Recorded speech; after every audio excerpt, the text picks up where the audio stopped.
So here we are back in the hospital with Eileen. And we're just going to wipe the sweat from our brow there. Actually, I quite like that our shadows are very low poly, actually. I'm not sure I like that. It's a nightmare. Oh. It can't be happening. I know, right? I'm afraid it is happening. So, just to explain the mechanic, what we have is Eileen-only weapons, which we equip, but she uses.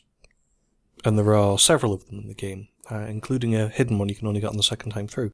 So what I'm going to do is I'm going to equip that, which equips it on her, as you can see. And then she can defend herself a little bit. The other mechanic is that as she comes with you... Oh, and they're gone anyway. So we could have had her with us the whole time. Which was the giant Eileen face room? Not actually, no any of this far forward. No any of this far forward. It was only like two doors perhaps. 2 doors perhaps further than the one where you picked her up. Sorry, that really gave me a fright. Also, I think they actually got her there a little bit. I'm just going to leave here because it's a bit dangerous. Yeah, so some of the other mechanics are, she follows you. If you move too far away, she can't follow you, so she stays in a room. If you leave her in a room with enemies, she will take damage. And damage, how much damage she takes, is important for endgame. As you can see there, we have her on a map. But yes, so don't let her get damaged as much as you can possibly avoid it. And she did actually get slightly tagged there, which is a little bit worrying. Oh god. Oh no! Oh! You know, I say that and I get her killed straight away.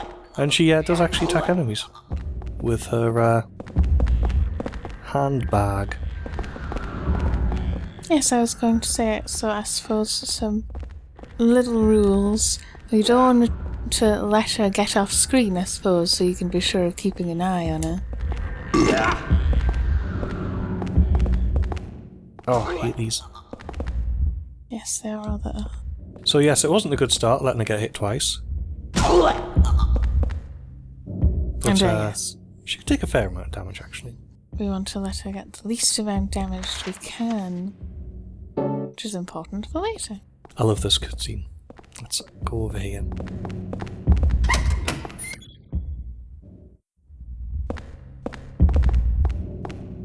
And let's go through the hole and take her with us.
We seemed very disorientated.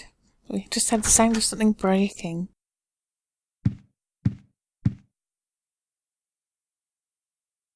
So the air feels heavy. Oh dear, our ceiling fan's fallen down. The ceiling fan is falling down. This room, it's so oppressive. Yes, it does rather look sort of darker. You noticed? We're not healing anymore. No, we are not. And there's something under the door. Oh, yeah, that's why I came back here anyway. So we're gonna have a whole slew of stuff to pop away. Health drink? Oh, I'm not popping away the health drink anymore. No. You need them now. The room doesn't heal you anymore. Is there nothing we can do about that? No. The room just doesn't heal you anymore. It's why you've stocked up on the items over the I game. see. So from the very beginning of the game, so we have the good advice of not using any items if you can, because then you're saving them from this point onwards. And then I suppose, yes, try and get hit the least amount possible too. Which I've done so good at so far. So I'm going to take a health drink, just in case we need it later. Obviously, gun is quite handy because you can shoot things from a distance, so you don't really need to do the dangerous approach thing. Sadly, we can't take Eileen back, but it's quite nice that it sort of explains that mechanic straight away. We just can't take her with us. Yeah. You know, so there's none of that. There it is. So there's none of the worrying and sort of going, you know, can we, can't we? Why don't we? Why haven't we tried it? We try it and it doesn't work. Yeah, because he's not even doing a Cynthia there where he leaves her behind. He's holding her hand and pulling her through. Yeah, I really like that detail as well. Descriptions haven't changed, but yes, the mood has changed. There is a sort of a filter. Oh, that's gone. Our overhead light here, and I think the overhead light in the kitchen are both broken now. Is that an overhead light? So everything does look noticeably darker. I was also going to suggest perhaps saving. Yeah, I probably should. But first... Yes, we can do a red envelope. There's a letter and a small key inside. You've seen that world as well, that horrible nightmare. But if you get sucked into it, it's not just a nightmare. Don't get lost in there. If you get pulled in, you'll be killed. But there's still hope. Maybe this small key will guide you. If you've seen the door with the placard set in it, look on the other side of the door, then keep going down to the deepest part of him and look for the ultimate truth. July 20th, Joseph. So we get the Red Diary July 20 to put in our scrapbook, and the small key. Which is small but ordinary, found in the red envelope. That last bit was getting rather strange.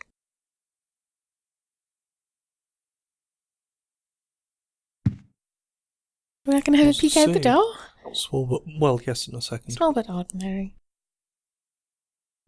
Oh no, I'm going to keep on looking. I know what that door is. There's nothing there. Feels like we've had all our fill of seeing things outside. Are we going to pop the key away, or do we think we want it? No, I'm going to keep that on me. Oh gosh, what's that? Bunch of pages. They look like they've fallen down from behind the bookcase. Let's see. Walter Sullivan did kill himself. He died in his prison cell of blood loss after he stabbed himself in the neck with a spoon. His body was buried in a cemetery just outside his hometown of Silent Hill in an unmarked grave. After that, his name became famous all over the world, and it looked like his string of mass murders was finished. 10 out of 21. But 3 years later, they found a corpse that had 12 out of 21 carved into it. The corpse was from 6 months earlier. In other words, the person who killed 2.5 years after Sullivan committed suicide. The person was killed, I should say. The MO was exactly the same as Sullivan's, except for one thing. All 10 of Sullivan's victims were found with their hearts cut out and their chest wounds sewn together expertly with thread.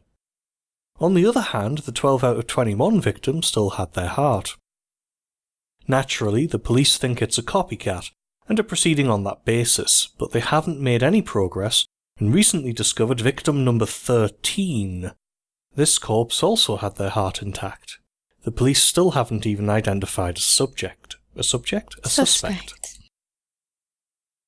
I've got a working hypothesis. Very few people knew the details of the original crimes and would be able to copy Sullivan's MO so precisely. First, I'll head to Silent Hill, to the graveyard near that beautiful little lake. Maybe I'll find the answer there. June 11. So I think we can infer, because of the sort of sleuthing nature, that this is Joseph. He was figuring stuff out. We've got another page, I think, though. The weather that day was very strange. Even though I avoided the earlier storm, there was still a thick fog clinging to everything. Fortunately, that allowed me to avoid being seen and get right to work.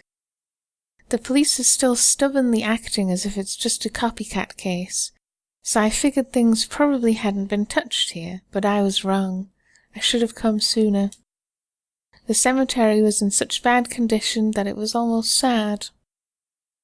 The storm must have raised the sea level. Anyway, that's how it was when I found Walter Sullivan's grave.